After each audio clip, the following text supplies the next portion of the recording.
27. 26 knots down the angle. 106 interval is a Rhino at 5.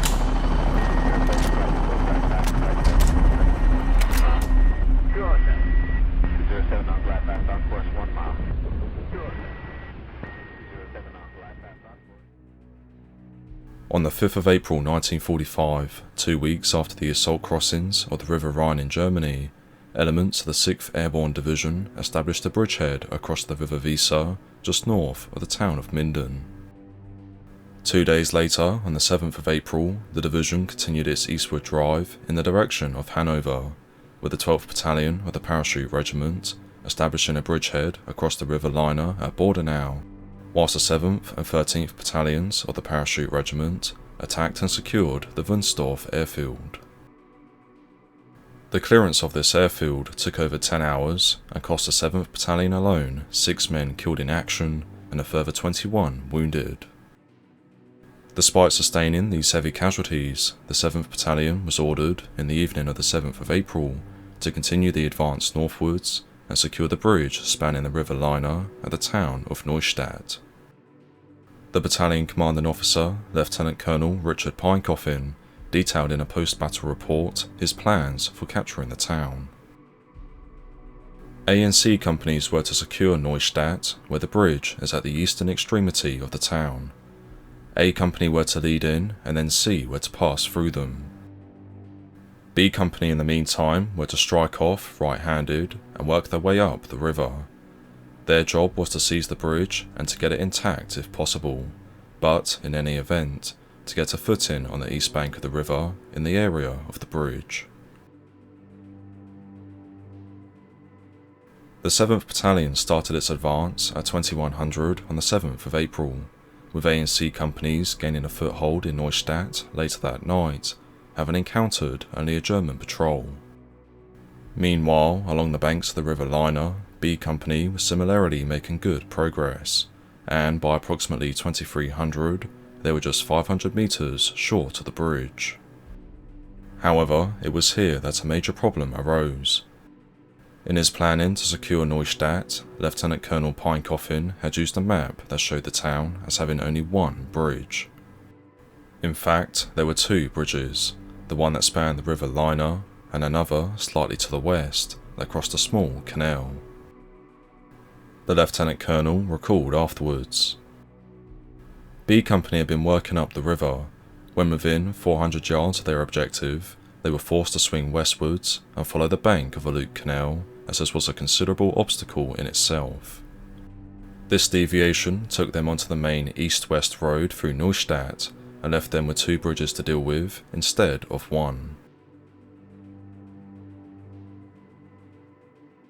With 2 bridges now to capture, Major Derek Reed, the commander of B Company, considered his options on how best to carry out the task before him, and after questioning a local civilian and learning that both were primed for demolition, he decided to rush the 2 bridges with 2 of his platoons in the hopes of getting to the far bank before the Germans had time to detonate the explosives. For this operation, the Major put his second-in-command, Captain Eric Woodman, in charge of leading the attack, which was to be carried out by No. 4 and No. 5 platoons.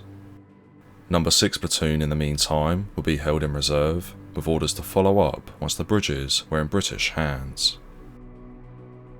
Accordingly, just after midnight on the 8th of April 1945, B Company commenced its assault on the bridges, and very quickly, Numbers 4 and 5 platoons seized the canal bridge intact without incident. From here, the British pressed their attack towards the main road bridge, and after charging down the 150 metre long tree-lined road, the lead elements of the platoons reached the western end of this objective, where German small arms fire from a 12-man garrison holding the eastern bank of the river began to be received.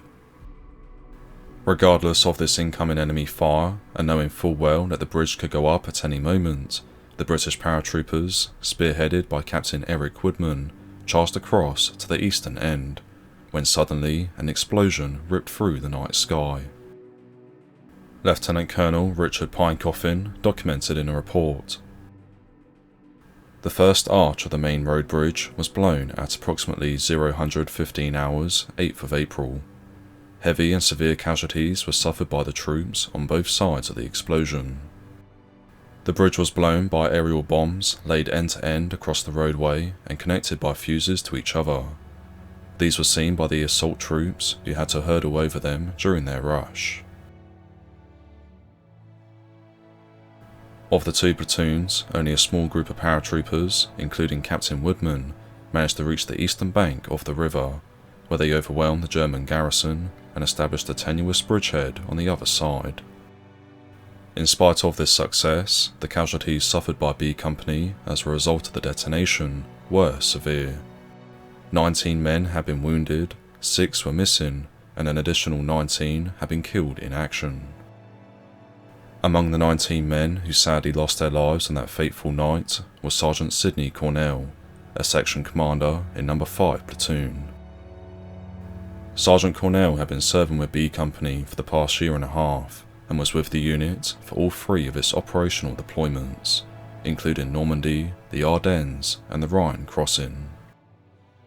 It was during the Normandy campaign, in which he was involved in the defence of Pegasus Bridge and acting as one of B Company's runners, that Sidney distinguished himself on multiple occasions, eventually being recognised with the British Army's second highest decoration, the Distinguished Conduct Medal. Private Cornell was a company runner and has repeatedly carried messages through the most heavy and accurate enemy mortar and machine gun fire. 4 times wounded in action, this soldier has never been evacuated and carries on with his job cheerfully and efficiently. On the 18th of June 1944, his company carried out a raid on a strong enemy position in the Bois de Bavent area. Cornell was sent back with a verbal message. He was wounded during the journey, but carried on and delivered his message correctly and set off with a reply. He was wounded a second time on this return journey, but again carried on and again delivered the message correctly.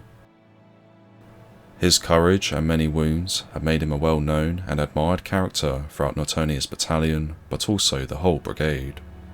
Space does not permit a record of all his feats, as he distinguished himself in practically every action, and fighting took place daily. At the end of 1944, Sidney was promoted to the rank of sergeant and placed in command of a section of 10 paratroopers in No. 5 Platoon of B Company, a command role he was holding during the charge across the Neustadt bridges. In the days following the 8th of April 1945, work was carried out to recover those paratroopers who had been killed in action as a result of the bridge being blown, with Sergeant Sidney Cornell being buried in a temporary military cemetery not far from Neustadt. Here he would remain until April 1947, when he was moved to the Becklingen War Cemetery in northern Germany, where today he lays peacefully to rest alongside his brothers in arms.